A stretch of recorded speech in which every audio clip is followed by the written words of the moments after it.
Salut tout le monde, j'espère que vous allez bien, en tout cas moi c'est le cas, et aujourd'hui on va parler des iPhone 13. Pour ceux qui ne le savent pas, j'ai déjà sorti le test complet de l'iPhone 13 Pro que vous pourrez retrouver dans la description, mais aussi si vous tapez sur YouTube iPhone 13 Pro Brandon. Je vous ai aussi présenté toutes les nouveautés des iPhone 13 dans une autre vidéo. Et cette fois-ci, j'ai décidé de vous répondre directement parce que vous étiez très nombreux à me poser pas mal de questions spécifiques sur Instagram, sur Twitter.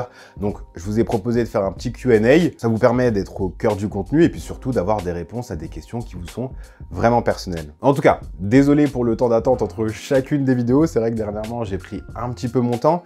Mais vous le savez, je suis tout seul sur la chaîne. Je fais YouTube après mon boulot, parce que j'ai un boulot la semaine qui me prend pas mal de temps.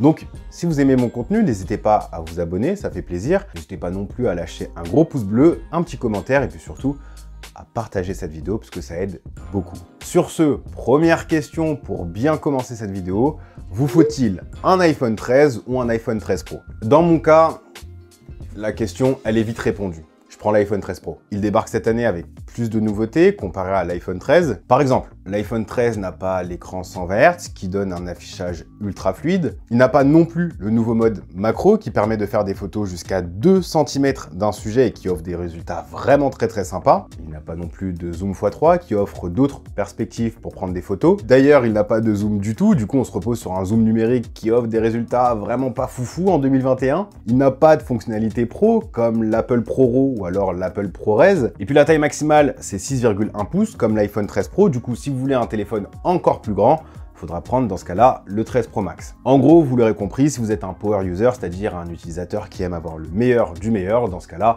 ça sera l'iPhone 13 Pro. Si par contre, tout ce que je viens de vous dire, le 100 Hz, le zoom x3, le ProRAW, ProRes, etc., ça vous intéresse pas du tout, bah dans ce cas-là, dirigez-vous vers l'iPhone 13, et même si vous voulez un téléphone minuscule, dans ce cas-là, prenez le 13 mini. Quelle différence entre l'iPhone 12 et l'iPhone 13? PS, force à toi.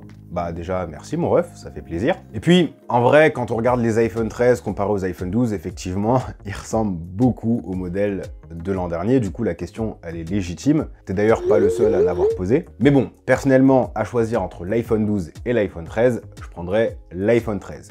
Pourquoi? Bah déjà, pour le même prix de lancement, c'est-à-dire 909 €, dans l'iPhone 13, on a 128 Go de stockage comparé à 64 l'an dernier. Si on voulait l'iPhone 12 en 128 Go, il fallait rajouter 50 € de plus. Maintenant, si on se réfère au prix d'aujourd'hui, effectivement, l'iPhone 12 en 128 Go est un petit peu plus intéressant puisqu'on retrouve 50 € moins cher par rapport à l'iPhone 13, c'est-à-dire 859 €. Mais l'iPhone 13, bah, il a un écran plus lumineux. Et ça, en termes de confort en extérieur, je vous assure que c'est pas du tout négligeable. La batterie, elle est meilleure que l'an dernier. Je dirais même qu'elle est excellente. Pour vous dire, il est 20h46 et il me reste 49%.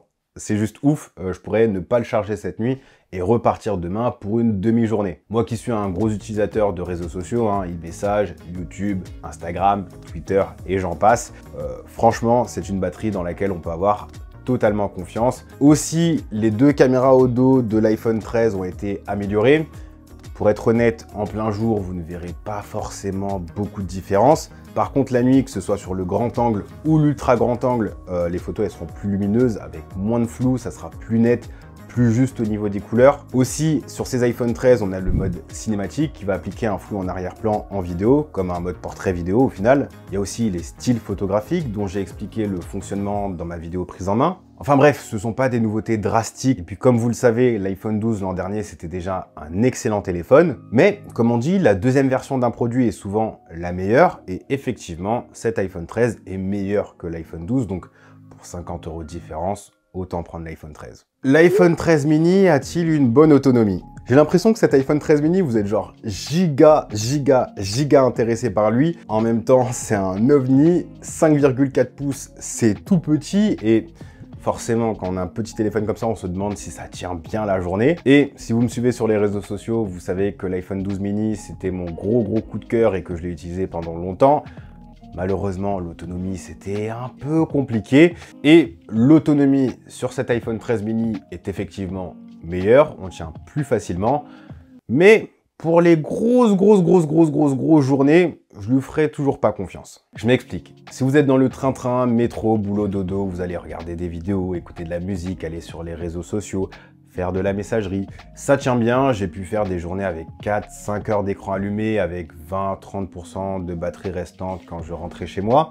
Ce qui est plutôt une prouesse pour un smartphone de cette taille, c'est équivalent à un certain smartphone Android haut de gamme que j'ai testé cette année. Toutefois, il y a des utilisateurs ou alors des utilisations un petit peu plus atypiques qui vont sortir de l'ordinaire. Par exemple, si vous êtes en vacances et que vous allez faire beaucoup de photos, beaucoup de vidéos tout au long de la journée, ou alors si vous avez une journée vraiment très longue, c'est-à-dire petite journée de taf, etc., mais après enchaîner sur un verre ou même sur une soirée, dans ce cas-là, ça va être un petit peu plus compliqué. Alors qu'avec un iPhone 13 Pro, on est plus serein. Donc, pour la vie normale, ça tient bien, mais si vous êtes un power user, que vous utilisez beaucoup votre téléphone et vraiment sur de longues périodes, dans ce cas-là, non, il faudra envisager peut-être une batterie MagSafe. iPhone 13 mini ou iPhone 12 plus batterie MagSafe? C'est une bonne question pour le coup.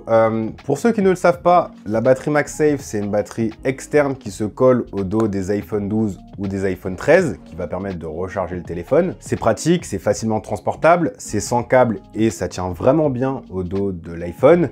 Et à défaut de recharger rapidement votre iPhone, ça permettra au moins de maintenir le même niveau de batterie. Du coup, ça peut effectivement régler le problème de longues journées avec l'iPhone 12 mini ou l'iPhone 13 mini. Sauf que, selon moi, si on se dirige vers un iPhone mini, c'est justement pour sa compacité, pour sa légèreté. Et le fait de rajouter un accessoire qui est plus épais et qui rajoute du poids, ça risque peut-être de tuer un petit peu ce principe. Du coup, personnellement, j'irai directement vers cet iPhone 13 mini qui a une meilleure autonomie.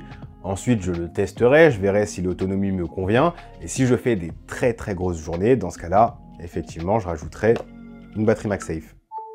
iPhone 12 Pro ou iPhone 13? Je pense que c'est le plus gros dilemme de cette vidéo, c'est-à-dire se diriger vers le modèle Pro de l'an dernier ou alors prendre le tout nouvel iPhone 13 standard. Et avant de vous donner ma réponse, j'aimerais qu'on se concentre sur le peu de différence qu'il y a entre ces deux modèles. Les écrans sont tout aussi lumineux, ils ont le même design avec les bords plats. Du côté de l'iPhone 13, l'encoche est plus petite, l'autonomie de l'iPhone 13 est meilleure, l'ultra grand angle et le grand angle sont plus lumineux et en plus sur le grand angle il y a le nouveau système de stabilisation directement intégré au capteur qui était exclusif à l'iPhone 12 Pro Max l'an dernier, ce qui fait que par exemple pour le mode nuit on va avoir des temps de pause plus courts et donc moins de tremblements et donc moins de mouvements de flou. Après, du côté du 12 Pro, on a des photos en RAW. On a aussi un objectif supplémentaire, le zoom x2, qui permet de faire du zoom x2 de meilleure qualité. Et puis surtout, pour le mode portrait, c'est vrai que c'est un petit peu plus sympa, cette focale. Donc, selon moi, je pense en toute honnêteté que pour 95% des gens,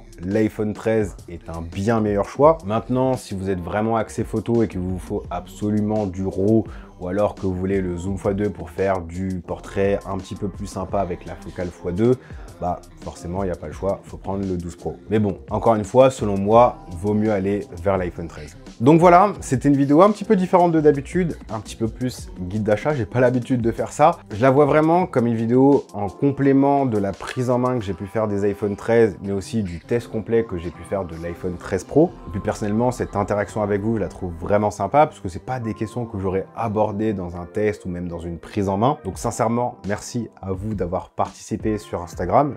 Merci. N'hésitez pas à me poser d'autres questions, hein. Je suis là, je lis tous les commentaires, je vous répondrai. N'hésitez pas à me poser... Pourquoi le chien il aboie là? N'hésitez pas à me poser des questions sur l'iPad mini que je suis en train de tester ou alors sur le Pixel 6 qui va bientôt arriver. N'oubliez pas de vous abonner, il y a pas mal de vidéos comparo, des tests qui arrivent. Vraiment, cette fin d'année, elle va être comme ça. Je vous remercie d'avoir suivi cette vidéo. N'oubliez pas le petit like, le petit commentaire, le petit partage, ça fait plaisir. Quant à moi, je vous dis à la prochaine. Prenez soin de vous. Peace.